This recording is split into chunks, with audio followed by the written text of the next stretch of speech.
It is a sin against God. Now, I can't stand here. When I come to Ghana, I'm Yah. So I can't stand here and not reinforce the fact that there is a Mother God. And so I'm not going to let the matriarchal, patriarchal footnote be a footnote. And I'm going to claim that the Spirit of God is both female and male.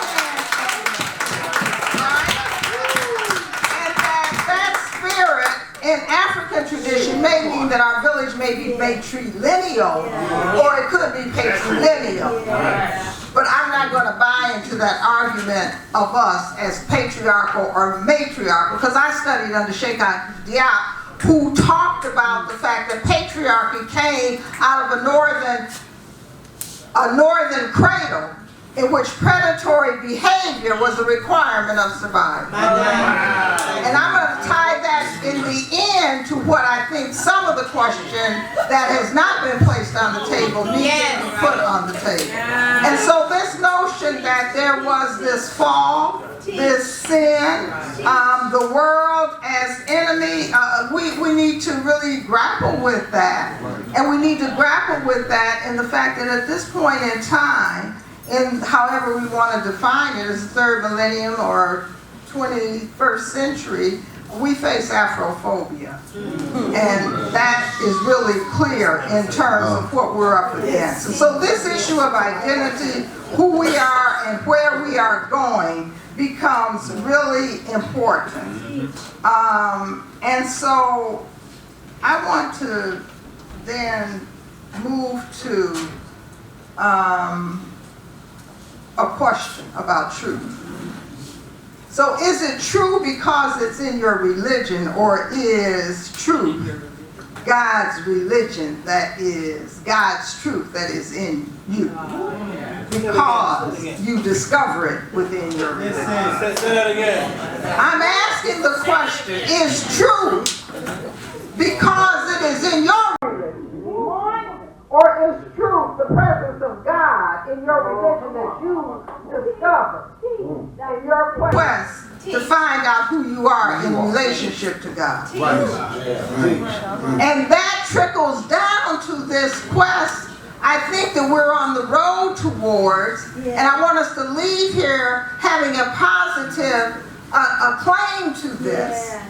Because you left us with this last question is, can Africa give anything to the rest of the world? Well, yeah, because we began there. It begins with us. And it's about what it means to be human. Wow.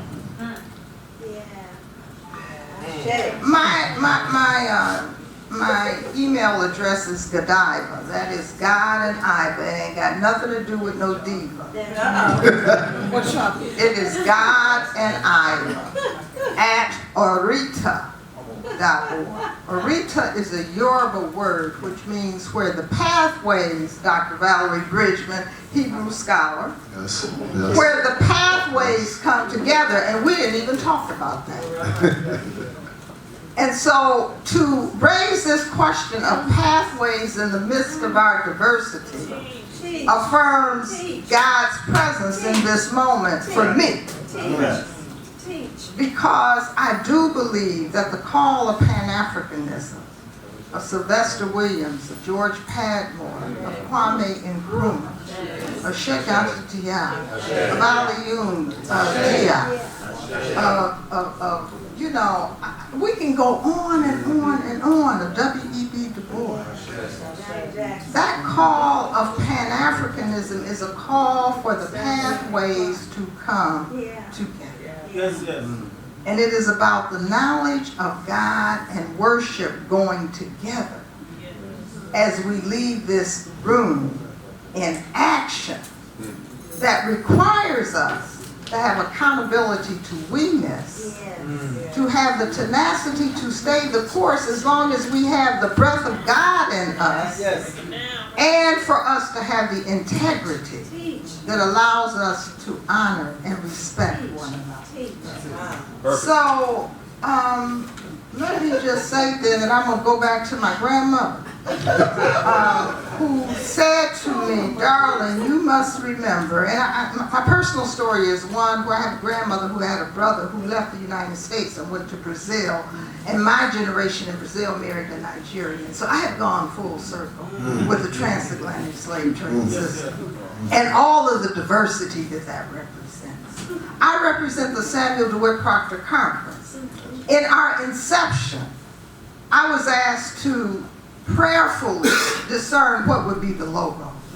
And what came was a dove, which represented one thing, and the Haitian maroon, which represented another. Our logo is the Haitian maroon. And so we stand on the prayer booklet, understanding our identity about the sword representing the Word of God, and the conch shell calling us to the return, to the way. And it's not about 400 seasons. We're talking about millennials. That's right. Millennials. We can go to the southern part of Africa, which is up north, and we will see monuments that were built thousands of years prior to the star that's shown over Bethlehem. And the words of Christianity are on those tombs. Yes.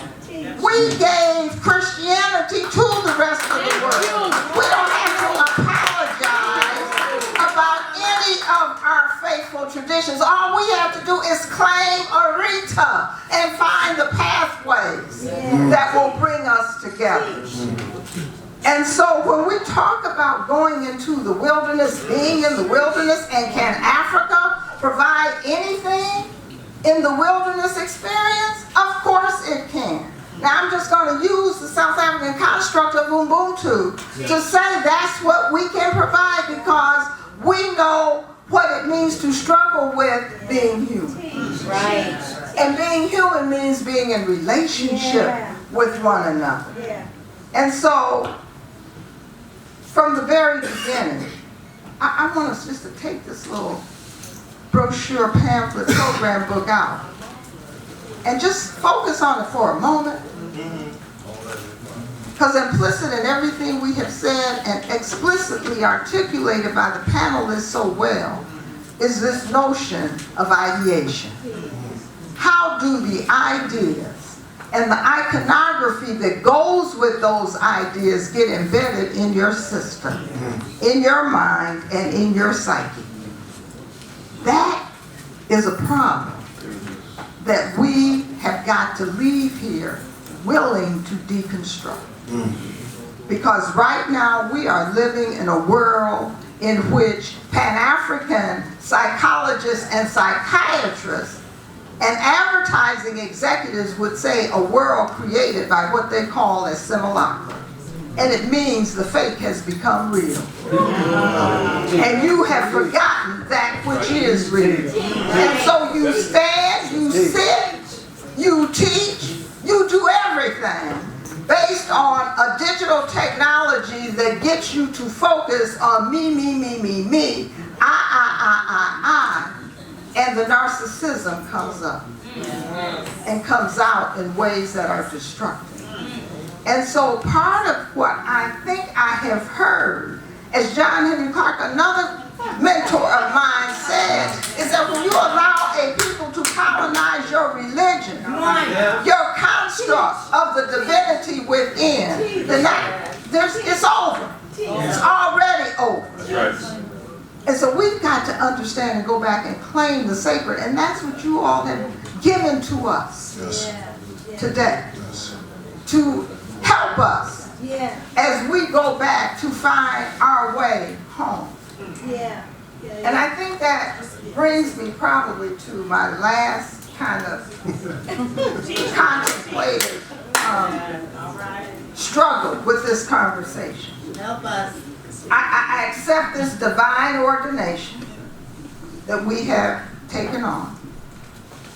I stand in the legacy of Callie House, who said, in the diaspora, we will declare the right to reparations. I stand, as I have said, as a warrior sister in the spirit of Yah Santawa, and Harriet Tubman, and Nzinga, who was so beloved, Ubuntu made her people make her a chair when the European world would not give her one. And they made it with their own bodies because they understood self-respect and self-sufficiency. And so in this quest for the divine ordination, the power and the strength and the will and the wisdom,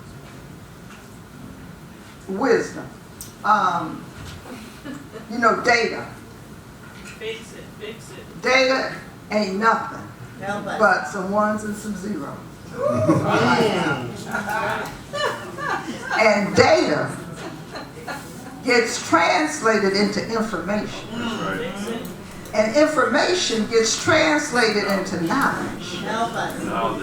But if you don't have wisdom, none of it matters. The correct application And of knowledge. so it is the correct application of knowledge, i.e. wisdom, that we are in quest for when we leave this room. So having said that, then I think that we struggle coming from our respective villages, and this was very clear, that language becomes a part of the ideation and the iconography that gets in the way of us finding our pathways to wholeness and to healing. Even the construct of time, not just space and place, but time. And so if we understand that in African concept of time, it is circular, it is not linear. We are going backwards, we are not going forward. And so Zamani is a process of going backwards into time, based on a notion that God represents the perfect space, place of healing. And so that becomes Amani. And the pathway of faith, Imani, will take us there. And that's what this interfaith dialogue has us doing, is trying to find our way back into and through time. And since we had to deal with the consequences of the Ma'afa, or the great suffering of the transatlantic trade slave system, as a people, we have to first acknowledge that all of us are wounded. It does not matter from where we came or where we sit today. We are all wounded because we have all been dismembered. And so part of the healing is going to be the proclamation of remembrance. Sacred memory, Pastor, the Ma'afa, Pastor, that is a part of reparation. And so in that remembrance, it is important for us to find time, places, and spaces to say we are wounded healers. Trying to be wounded warriors. So when we walk out there with one face, we're trying to be wounded warriors, but the reality is, Reverend Tracy, we're wounded healers.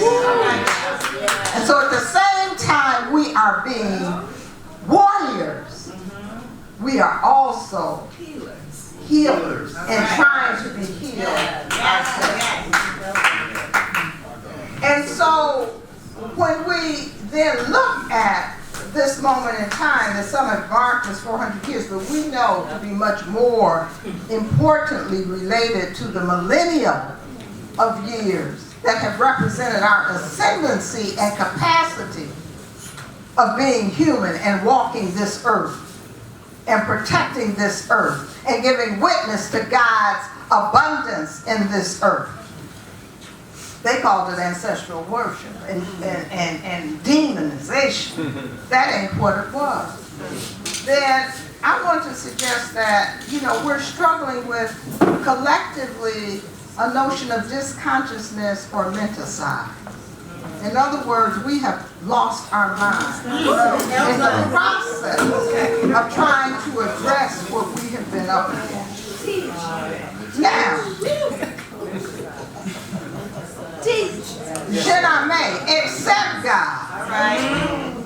Because, yes, because we now have been given, based on the ones and the zeros, the affirmation of not just psychological trauma, but the epigenetics of psychological trauma. That's right. And the epigenetics means that trauma is passed genetically through generations. That's right. And it is based on the ones and zeros of Western culture that talks about the proof of this concept from researching survivors, heirs of the Holocaust, of the potato famine, of veterans who have fought in wars, and we can go on and on. So let me just say, I believe that the We Too movement had to start on the slave trade on this continent.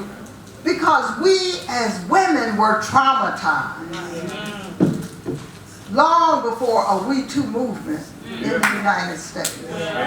So the point I'm making, ultimately, if epigenetics would suggest that the pain, the trauma, the terror, the ma'afa is a part of our DNA, and that the intentionality that it will take to reverse that will be impacted by what we take on as our responsible behavior when we leave here, and what we teach or don't teach our children and our children's children and our children's children's children. If that is true, then my question is, how does epigenetics work in those who don't seem to have an understanding of what it means to be human? Because we got to answer that question when we leave this room. When we leave this room, we have got to also ask the question that is not surfaced today. Who are those who can do what they did that we have had to endure, and we are still here based on defiance and God's grace, mercy, and order? Yes. We are still here. We ain't supposed to be here. So the question is, who are those others who have created this situation? So I think that what Africa can offer is an alternative pathway to demonstrate what it means to be human, what it means to be in community. But we can't do that if we're not willing to name evil evil, and to declare that there are others who don't know what it means to be human. That's right. And you certainly can't turn that into the God that you worship. Help us. And so as we leave here, I would just say, let us proclaim the Father and the Mother God within each of us.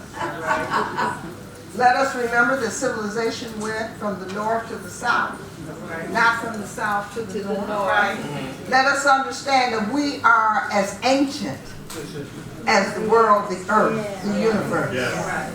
And that we have survived and will continue to survive if we show faithfulness of remembrance. So when I think about this notion of where we are in 21st century with the technology and epigenetics, I'm coming to question this notion of what it means to think about an identity delusion disease or syndrome.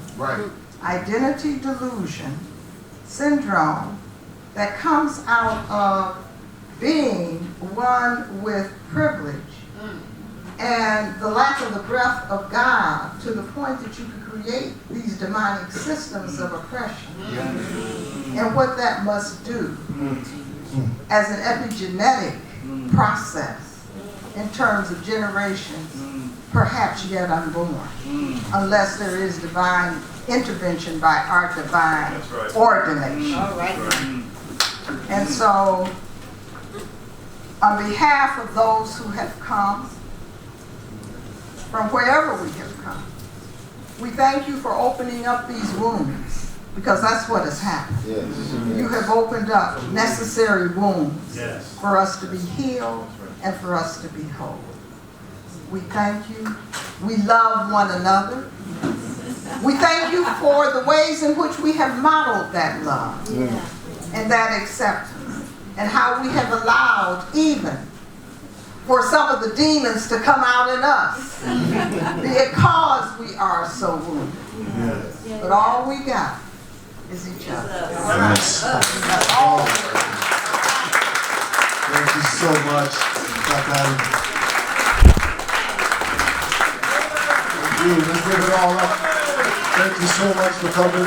Let's give it up for the chairperson of the Panafest Foundation again, Dr. A.C. Sutherland, for giving us the sacred spaces, man.